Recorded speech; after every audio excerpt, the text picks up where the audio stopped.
The John, Anik, and Kenny Florian podcast. John, Anik, and Kenny Florian. I f***ing love them. I can't get enough of them. Let's hear that Boston next. Big jab there from Duffy, and Frank Mir is hurt now. Down goes Duffy, out cold. Frank Mir does it again. Rock'em sock'em robots here. Oh my goodness. Hyperbole. There are a couple of absolutely self-involved bullshit artists. Here are your hosts, John, Anik, and Kenny Florian.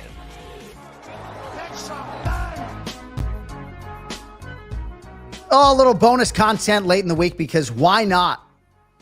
I actually think it might be the first Friday episode in the history of the Anik and Florian podcast, which dates to 2015. Good day to you.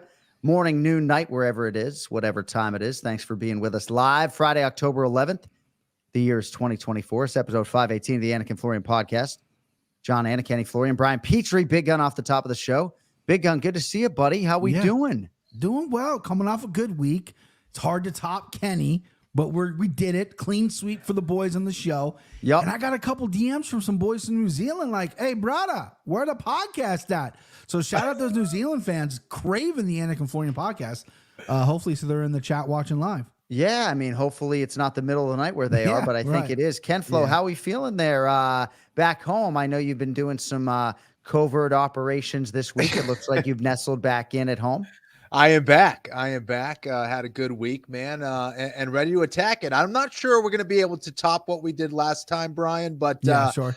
Dude, you killed it, man. More picks than I just kind of put all my eggs in one basket. You mixed it all up and nailed every single one, dude. Congrats. It was a good week. Good week for both of us. Yeah, so you guys are like Longo. You just want to get straight to the fucking business. Is that the point? You know, because let's bullshit. What's right. Just for a second. So Sure. What's on your sweatshirt, first of all? Oh, this is kind of an inside joke. So I was trying to make a thumbnail. I'm really bad at thumbnails for my own podcast. I do a show with my buddy, and I use the terrible AI. Thumbnails, right? Yeah. I use the AI, and I'm like, all right, and you type in what you want it. I set my buddy's face, and I said, all right, him in a casino winning a lot of money, and they basically just put a face over his face.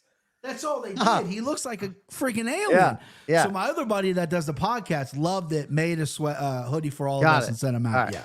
Looks like Shane Victorino or something. He kind of does a little bit. Yeah. He's got two ears, two sunglasses. It's a weird.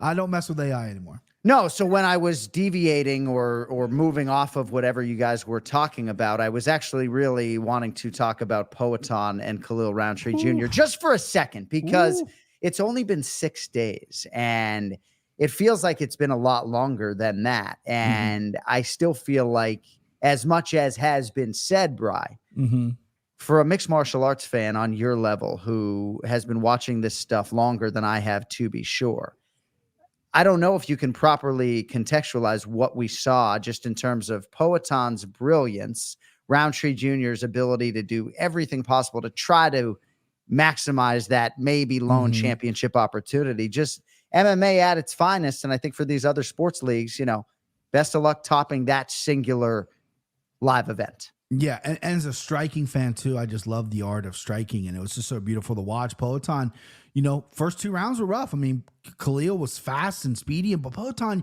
you could just tell watching it, his body language. Yeah, he kind of got clipped and got put down a little bit. He got some shots, but you could just tell his body language. He's so confident with himself. He knew, I'm going to make adjustments. I'm going to catch this guy. He knows his power. And then the heart on Khalil, his face was a mess. Didn't give up, but there's only so much your body could take. No other human could take what he took in that fight. So much respect to both of them. I love how Khalil is handling this loss with pure class. Poatan being sick and having all the things he had to deal with is just a special human being. And I was just very privileged to watch what I watched on Saturday night. Kenny, we sort of decompressed right as I got off the air in Salt Lake City. It was like 3 a.m. where you were. And I'm not suggesting that his composure and ability to adjust and stay mentally in fight is on the level of his striking. But in terms of the intangibles and the championship medal and putting yourself cardiovascularly in the right place, he does all of those things. Like, he's not accruing body fat between fights, however small the time is between fights. And I just don't know if we're making enough about the total package that is Poatan at this relatively infant stage of his MMA career. Yeah, absolutely. I think that's what makes a fighter, not only a champion or a good champion, but a great champion. When you see that multi-layered type of, I guess, facade or look to him, he really can do it all. And when you see a guy that can win even when you're dealing with things like being sick or being injured. And Khalil was dealing with a nose issue heading into it as well. So I don't want to take away from anything Khalil brought to the cage. It just makes him that much more of a legend, man. And it's been amazing to watch his run in the UFC. I hope we can see many more years of it because the guy is special. And by the way, his sister is going to compete in karate combat. And I was just seeing him, move around. I don't know what they call the arena for karate combat, but, trying to the pit. Okay, sorry. Yeah. He's moving around the pit, showing her how to move around, and he's already right back in. Like, this guy is all in on arts, fighting, combat. What a legend. Yeah. I'd like to see Kenflo compete in that pit, huh? Get that back in order. Maybe compete in that There's pit. another geriatric guy out there who wants to fight. Hit me up. And how about our producer, Cody Merrow, being the grade A New Hampshire dickhead that he is? He's like, I wouldn't gain weight either if I was dating Poliana Viana. Is that what he said? I think he used a different verb in there. Yeah, maybe. Yeah. John cleaned it up. John cleaned it up. Nice guy. All right, so we actually could start doing this on Selective Fridays where we do like a live weigh-in show where we bang it live. I mean, are the athletes weighing in not now, but right now? Or are they finishing up that process, right? Athletes weighing in right now. Perhaps Cody Merrow could maybe get his proverbial head out of the New Hampshire gutter and see if anybody misses weight. One thing that Kenny and I have fun with, and by the way, we will get to the main event challenge. It is UFC Fight Night, Royval versus Taira. We will also get to place your bets as well after a big week for the boys. Cody says he is working on it. Let's just get into the picks. I'm going to table that for a second. Right. So we are going to get into our first fight here at middleweight, and this makes me feel old. Abdulrazak El Hassan is 39. So I guess we're close to 50, Kenflo. Al Hassan minus 162, Josh Fremd plus 136. So 14th UFC appearance for Abdulrazak El Hassan. Last three fights, Bri, I guess, sort of speak to the uneven nature of his UFC tenure. Knockout win over Claudio Ribeiro, submission loss to Joe Pyfer, then the no contest in July with Cody Brundage. Now he draws Josh, he's not your friend. Likely fighting for his roster spot here after back-to-back losses to Roman Kopylov and Andre Petroski. BP. Kick us off with the 185ers, if you would. This fight scares me on a lot of levels because I was high in Frem coming out of the LFA. I thought he was really good, but when he came to the UFC, he kind of plateaued. He hasn't looked great. I know obviously the competition is different, but he just really didn't show me anything. And Al Hassan, is just bully ball all the time. Like he will bully you. And he's got good judo. He'll dump you on your fucking head, and he's got big power. He's going to have a reach and size disadvantage against Frem, who is a little bit slow-paced, likes to keep the range, but is hittable as well as be able to take him down. So this fight can go any variables, but I think the line's a little out of whack. I think it should be closer than what it is. I think Al Hassan's inconsistency and his cardio issues could rear its ugly head in this fight if it gets to a third round. So I'm taking Frem here at the dog money. I like him here. I like him to maybe squeak out a decision, maybe get Al Hassan on the ropes or the cage, I should say, in that third round, and maybe get a TKO just by sheer cardio problems for Al Hassan. But I'm not super confident in this fight, but give me Josh Frem. Nicely done in that Al Hassan pronunciation, rounding into form as you got through that prediction. Kenflo probably a little bit surprised to be breaking this fight down. There are some reasonably big names on the prelim portion as well. CJ Vergara in the flyweight division. Jonathan Pierce, JSP, Temba Garimbo taking on Nico Price. But this is the main card opener, Kenflo. Abdulrazak El Hassan or Josh, he's not your friend. Yeah, I'm really aligned with Brian on this fight in that it's a tough one to pick. I think that the lines are a little bit messed up as well. I kind of like Fremd in this spot, and both are a little bit inconsistent. So this is a tough one to pick. But I think if Al Hassan was the underdog, I'd go with Al Hassan here. But I liked Fremd in this spot as well. I think he could potentially pull off a win here by maybe taking this fight to the ground. All right, Anik and Florian podcast live weigh-in show continues for UFC Fight Night, Royval versus Taira. We can now tell you both fighters in the main event have successfully made weight. Your main event is official. Abdul Razak Al Hassan is on weight. Josh, he's not your friend if you're a UFC staffer because he is yet to weigh in. Josh going to make his way to the scale in the not too distant future. Actually, it's just Jared Gooden and Josh Fremd left to weigh in. Everybody else is on weight already. All right, next up on the main card in the welterweight division, D-Rod Daniel Rodriguez minus 218, putting down the backwood to take on Alex Morono, who is plus 180. So D-Rod had to deal with a lot of different things leading up to that fight against Kelvin Gastelum BP. It was competitive. Now a 2-1 favorite here as he looks to avoid on paper what would be a 4 straight loss. Your thoughts on him against the great white Alex Morono? Well, I did see D-Rod weigh in before we hopped on. He shaved the head, shaved the old bucket, and he looks to be in pretty good shape here for 170. You know, he is a pretty good size 170. 1986, great birth year. He's got it tatted on his chest. Really classy striker. You know, he's very sure of what he wants to do. It's not the maybe most beautiful thing in the world, but he's got really good straight punches and he lets it go. He's not afraid for takedowns or anything, even though he has given up takedowns in the past. The Neil Magny loss was a very ugly loss. But we got Morono, who I don't think is a world-class takedown artist. I think he's great on the ground. He has good chokes. He's got some unique striking, very off rhythm, and he kind of keeps his head to the side. It's very unique. He's his own coach in the sense of weights, but Morono's got a lot of baskets, you know, a lot of burners going on in the old stove here. You know, he basically runs Fury FC, commentates, match makes, does whatever. He coaches at his gym, and he's a UFC fighter and a pretty fucking active UFC fighter at that. So with all those on the, you know, all those things burning and the fact that he is, you know, has really poor body language at the end of the fight as well. Third round, he's huffing and puffing. He might not be tired, but he looks, his body language wise looks bad. D-Rod's going to put on a pressure on him, put a lot of strikes on him. Morono has been clipped before. Cody texted me. He's like, I want to go Morono at plus 170, and so do I. I love dog chasing, but I'm just all over D-Rod here, especially since he shaved the bucket. I'm definitely going to go maybe D-Rod by knockout, come place our bets. So if I was as white in skin tone as Alex Morono, Kenny, my nickname would not be the Great White. Leans into it, though. I know he's a shark, right? I mean, he's a shark in these shark-infested UFC waters. But if my skin was so towards like a white wall in tone, I wouldn't be called the Great White. Is that what people tune in for, or do they want me to talk about the fight? I have some stuff.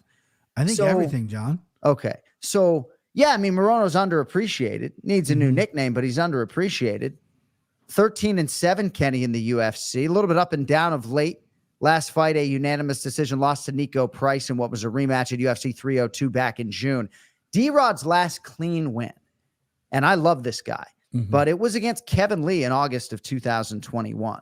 He beat Li Jingliang by split decision at UFC 279 after all that shakeup. That was September 2022. Fight many people thought he lost. Yeah. Kenny, what are you smirking about? You smirking about Morono's skin tone or what? Well, yeah, a little bit. Okay. I think powder would be an interesting one. Remember that movie from back in the day, Powder? We go with Powder. And then I look at his record and I'm like, maybe we should just call him like the decent white, you know, like average white. Something like that. You know what I mean? Like 500 record. Come on, kid. What are we talking about? No? Wait. So good. So, you know, you're saying, I mean, the decent white is amazing. Decent like, really decent's actually a positive word if you look it up, like you're not being a dick. Yeah, the decent white. But then you're keeping the white in there, and then you're leaning into it. So you're saying Alex Powder Morono? Is that what you're why not? Go check that Powder movie man. It's a good one. Doesn't that make people think of propane? Right? Like Eric Clapton, cocaine. When your day is done and you want to ride on. Propane. I need a propane cocaine button. People think that I've never done it in my life. You know, I'm just excited and energetic. Yeah. Exactly. What are we doing here? We doing Ken Flo's pick on Morono and D-Rod? Kenny, do you have anything on the martial arts front for the listeners? You know, yeah, this is a tricky one, man. I really like Morono. I think he's a stud. He's tough as hell, and he tends to surprise when you underestimate him. You know, he shows up and spoils the party, which I love. But D-Rod is tough, man. He's a tough guy to take down, and like Brian mentioned, I see Morono having a tough time consistently getting him down on the ground. If he's able to get D-Rod on the ground, guess what? Morono can absolutely submit him. But I like D-Rod in this spot. I think he's going to be a little bit bigger, a little bit stronger, a little more dangerous on the feet. So give me D-Rod. All right, all the odds today, nicely done for the main event challenge, courtesy of DraftKings Sportsbook. Next up on the main card in the lightweight division, Grant Dawson minus 425, taking on Rafa Garcia, who is plus 330. So Dawson, I thought, to my eyes, back to his dominating, suffocating ways at UFC 302, the win over a very tough Joe Selecki. Dawson 9-1-1 in the UFC, Bri. 21-2-1 overall. Few months shy of his 31st birthday. Got to think the American top team product is getting ranked opposition should he get a finish here. First things first, though, and it is the Cub Swanson trained Rafa Garcia. Big Gun, what do you have for us on this one, kid? Man, this line is like my inseam, boys. It's wide. I don't know if I love the line. Listen, Grant Dawson got put down by a jab. Bobby Green, ugly loss. His chin is questioned. He rebounded well against Joe Selecki. I watched that fight last night. He almost got choked out by Joe Selecki. He did. Now, I don't think Rafa Garcia has the chops Joe Selecki has. Shout out North Carolina Joe Selecki. But Rafa Garcia, whenever Cub Swanson talks to him, he's so strong. He's so strong. He's low built for the ground or whatever, but he wants to grapple. He doesn't have any knockouts in the UFC, a lot of decision wins. He's not a big finisher, but he wants to grapple. And when he's going to get it reversed on him, I don't think he's going to like that. So I'm picking Grant Dawson. I'm not going to put him in any kind of parlays, anchor him, nothing. I might want to cut that number off and maybe get a Grant Dawson by submission. Now, Rafa Garcia has never been submitted, but Grant Dawson, when he takes your back, he's pretty lethal down there, and it's a pretty nice little number at plus 350. So on DraftKings Sportsbook right now. So I'm going to take Grant Dawson, probably going to play him by sub. Probably the only way I'll touch that. Garcia 4-3 in the UFC, Ken Flo. He was 12-0 when signed in 2021. Started 0-2 in the UFC. Now he's 1-2 in a row. Last fight 18 months ago, win over your guy Clay Guida, April 2023. I did not see any fight cancellations. What do you think here, Ken Flo? At lightweight, Grant Dawson, the heavy favorite, or Rafa Garcia, the dog? Yeah, I think Grant can get it done here. I'm still unsure of his striking progress so far in the UFC. But I think that when he hits that takedown, he gets real comfortable on the ground. From that top position, he's a problem. I'm not going to touch this one from a betting standpoint. I think it's, he's a big favorite, but I like Dawson here as well. Josh Fremd did, in fact, miss weight, 189 pounds. Oof. I told you. Oof. He's not your Fremd. He really isn't. No. He is not your Fremd. Especially if you're on that UFC medical team right now. Josh, he is not your Fremd. Good guy, though. The scale ain't his Fremd. Cody with the heaters. That's good. The scale is not your Fremd. It was not friendly to him, no. Yeah, Man, the scale was not fire. friendly to Josh Let today. me get one. Oh my God. I don't got it.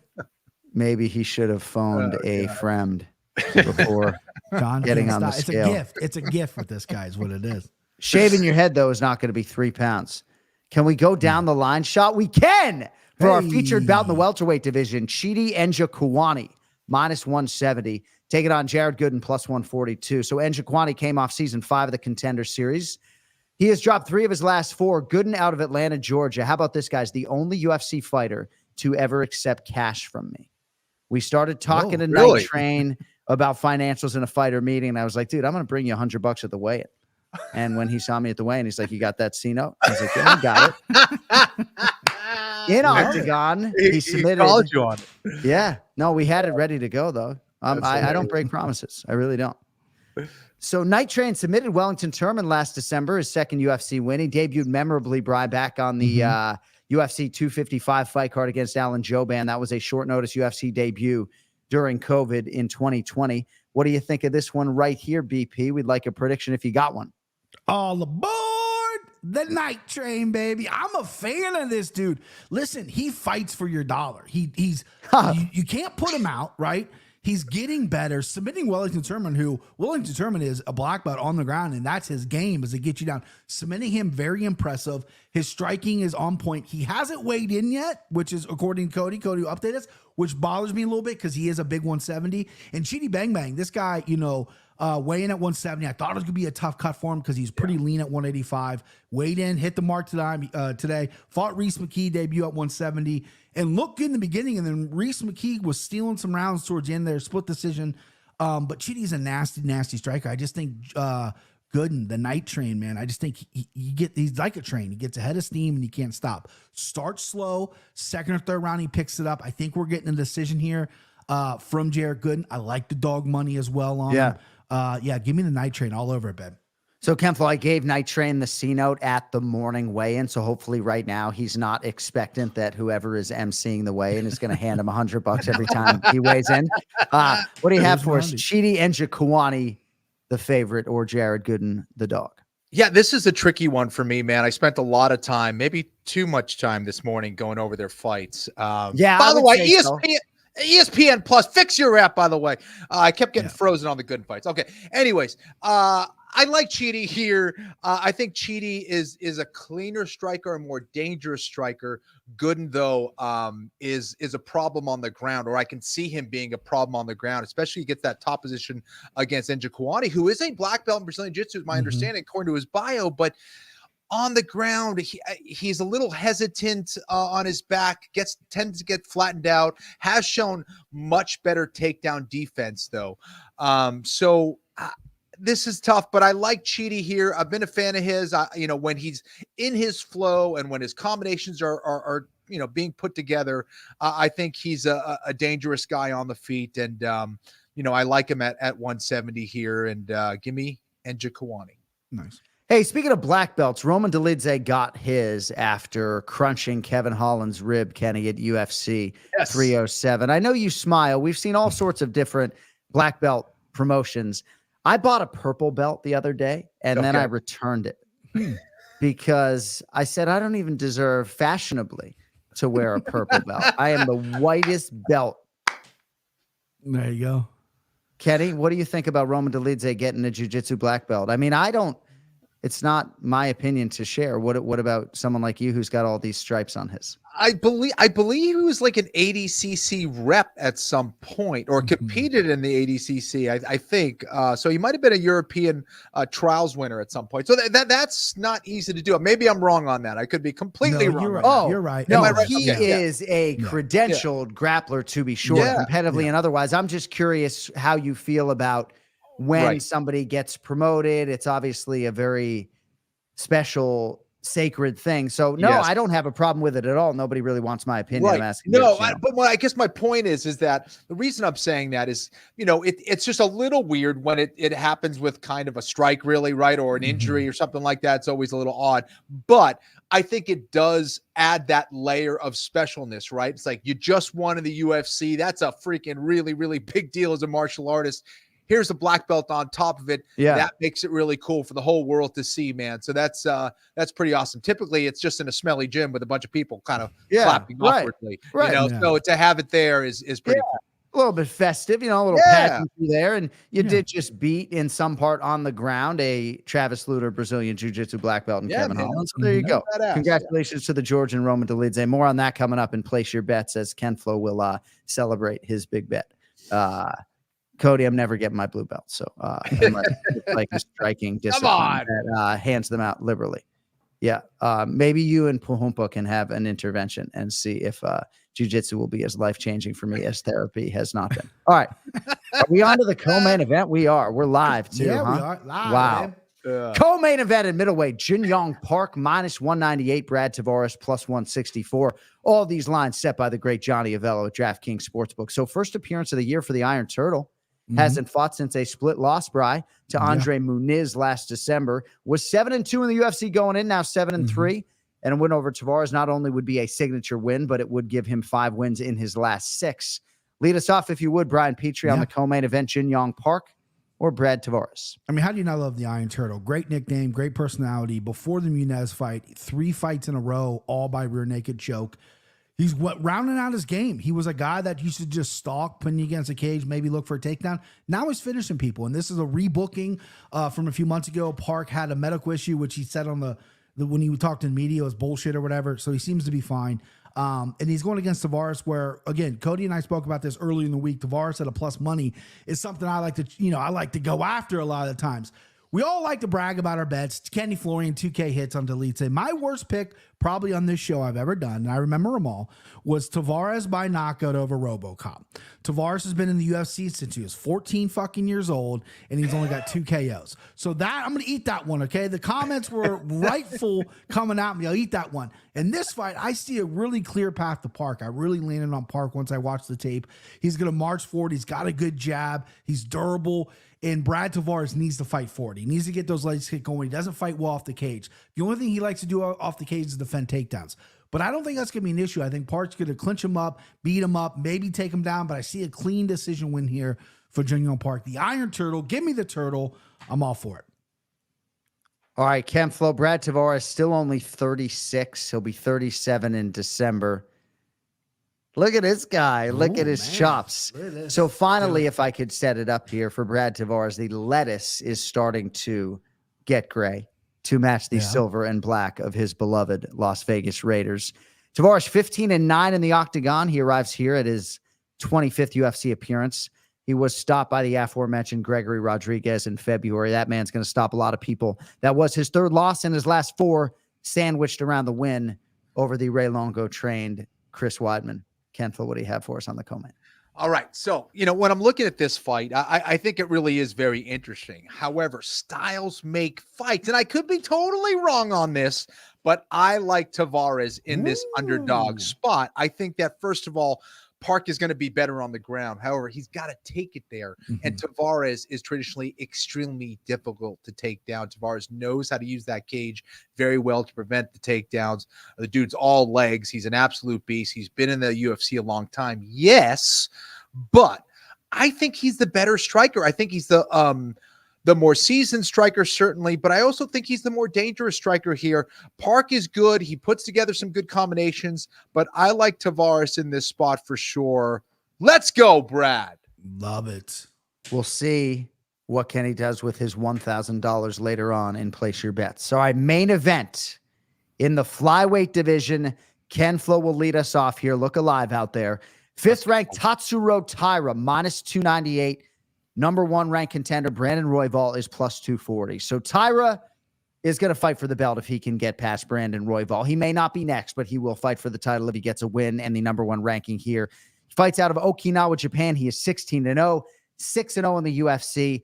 Fight IQ, grappling prowess, submission hunting, finishing ability overall, good striker, mental agility. To my eyes, he's got it all. Now he fights one of the most offensive electric fighters in the game who has been there and done that. Recent world title challenger, Brandon Royval. UFC Fight Night main event beckons Saturday, UFC Apex. Ken Flo, who do you like here among the fly guys to win the main event? This is going to be a really fun fight to watch. Royval is always exciting, always looking for the finish. And Taira is maybe the most promising fighter to come out of Japan in a very, very long time. And he's a new breed of fighter. Typically, the Japanese in their approach, they're more traditional. They don't bring a whole lot of newness to the table, where Taira isn't that. He is creative. He is very dangerous. He's good everywhere. This guy is also a finisher. And I came to be a believer, from his last fight. And yes, there was an injury to Perez's leg, but that came off of what Taira was doing to him in that process, and he looked really good. This is a guy that can put your lights out with shots. He's very clean with his defense. He's clean with his offense. And unfortunately, I don't know what it is. Like, I love Royval. This guy was awesome. I loved having him on the podcast, but it's almost like because he's so aggressive, sometimes I don't have a whole lot of confidence in what he's doing sometimes, and that worries me a little bit. And Royval may prove me wrong here again. And I love him as a fighter, but I like Taira in this spot, man. I do think he's someone who could challenge for the belt in the very near future. And I think he's kind of poised for an upset here. Well, I know he's a favorite, but I think for a guy who hasn't been in the UFC that long, I see it as an upset myself. Hey, Bri, anybody ever call you Bri guy?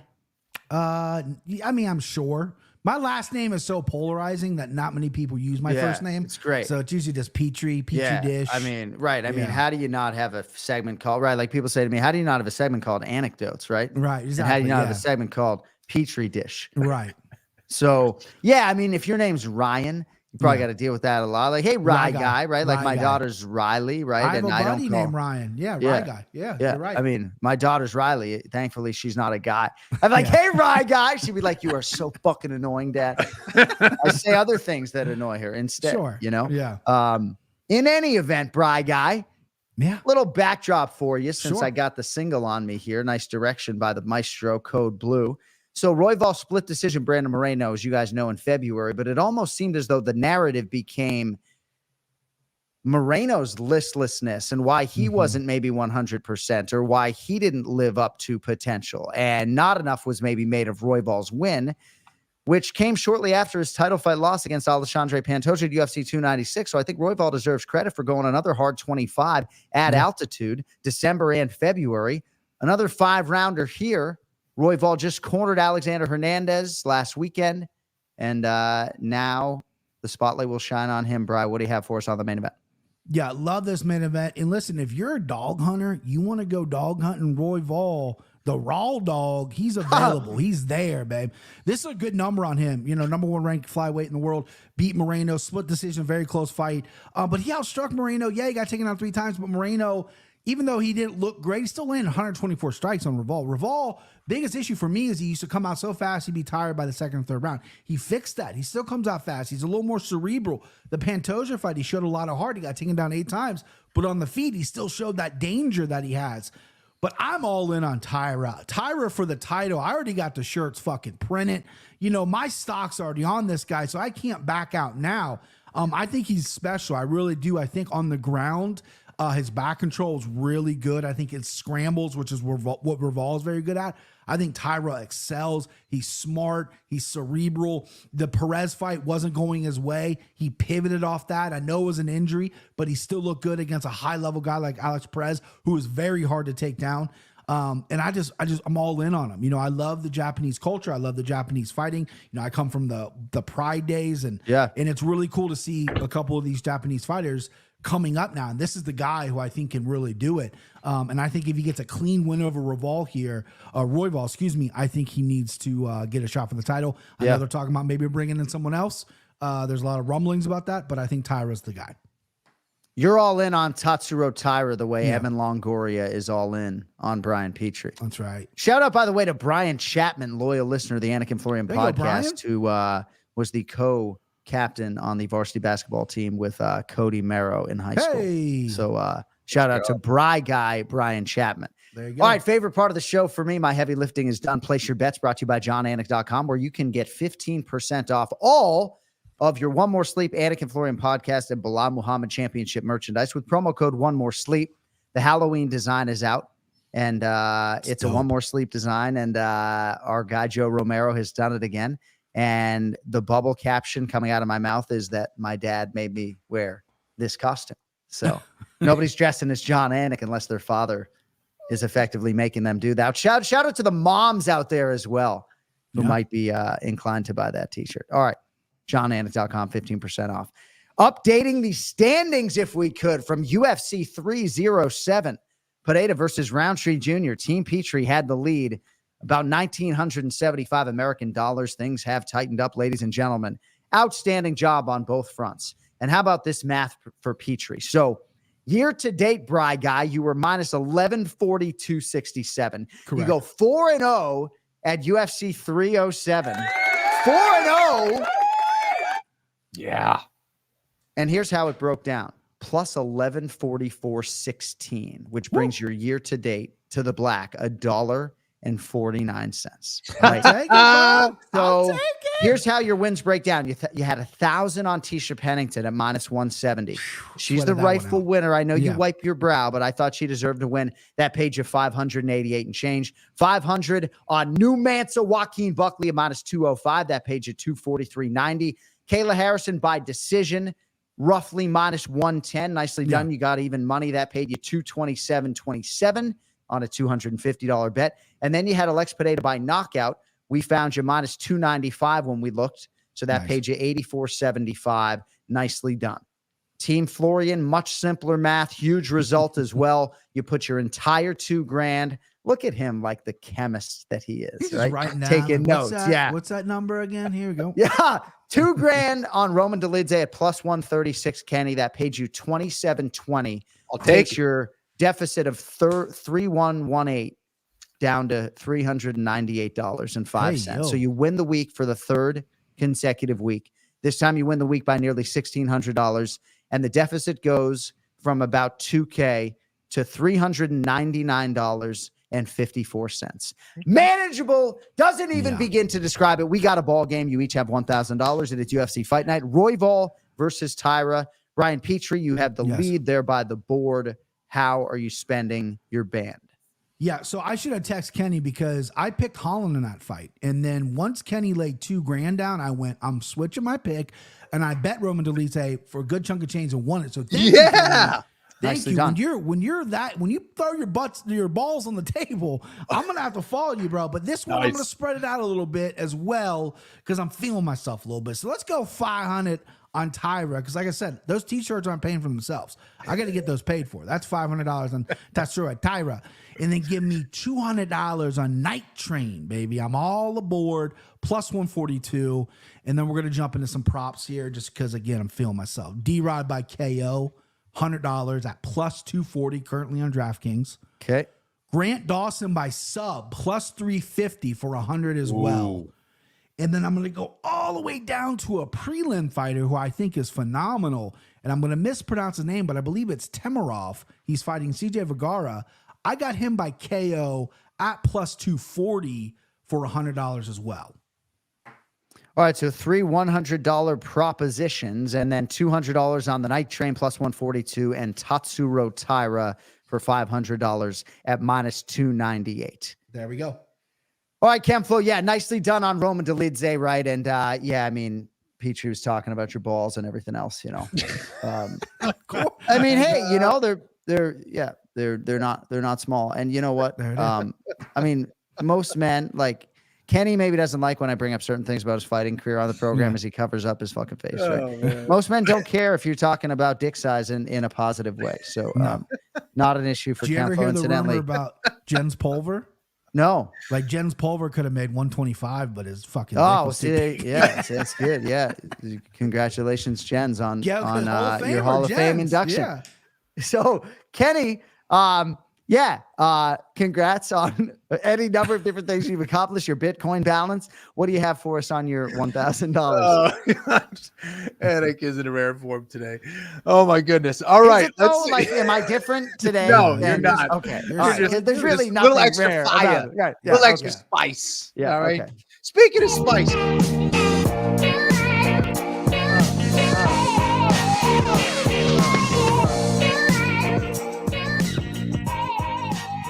My twin bro is going to be so pissed. That's the theme song to our NFL podcast, Anik versus Anik. So I like it, dude. It's fire. It's really good. That's what I'm talking about right there.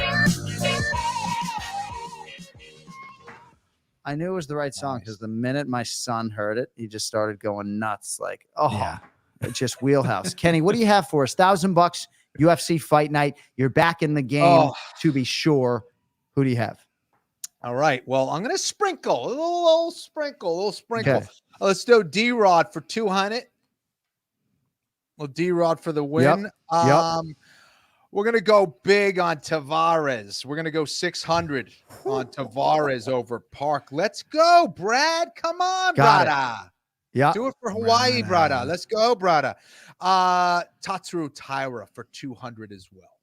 So, all right. See how it goes. Three straight wagers, I should say. Daniel Rodriguez, Tatsuro Taira, and the big one on Brad Tavares for $600. And the price on Tavares plus 164. So once again, this is a scenario in which, Ken Flo pulls out the proverbial stones and puts them on the table, and we'll see how that goes for him. All right, Brian Petrie, outstanding stuff as usual. MMA Takes podcast can be in your life as well. Enjoy the fights tomorrow. And we got another one coming. Anthony Fluffy Hernandez, Michel Pereira, coming up October 19. and then a pay-per-view. So a lot of handicapping this month, and nobody does it better than you. So we'll talk to you soon. Can't wait. Thank you, boys. Johnny, stay safe in Florida. Everyone out in Florida, stay safe. That's it, boys. Thank you. Thank you, buddy. There he is, Big Gun Brian Petrie. And yes, acknowledging everybody in the Northeast, in the Carolinas, in Florida, who has experienced tremendous hardship. We feel very grateful in South Florida, largely to have dodged a lot of it. But yeah, there's a lot of trauma, and just the tornadoes and the sheer volume of them is just crazy. All right, we got to get on out of here. Hopefully everybody enjoyed the show today. Thanks to those joining us live.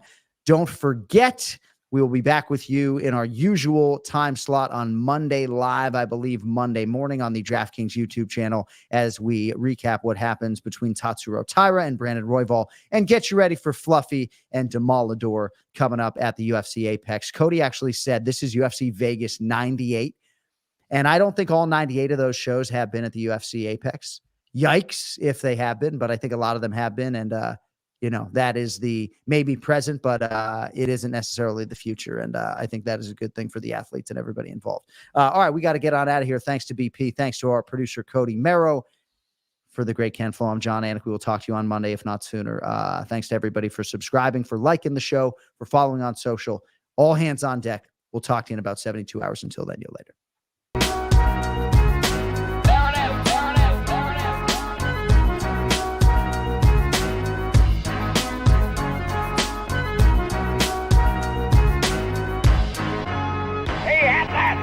From about 70 feet.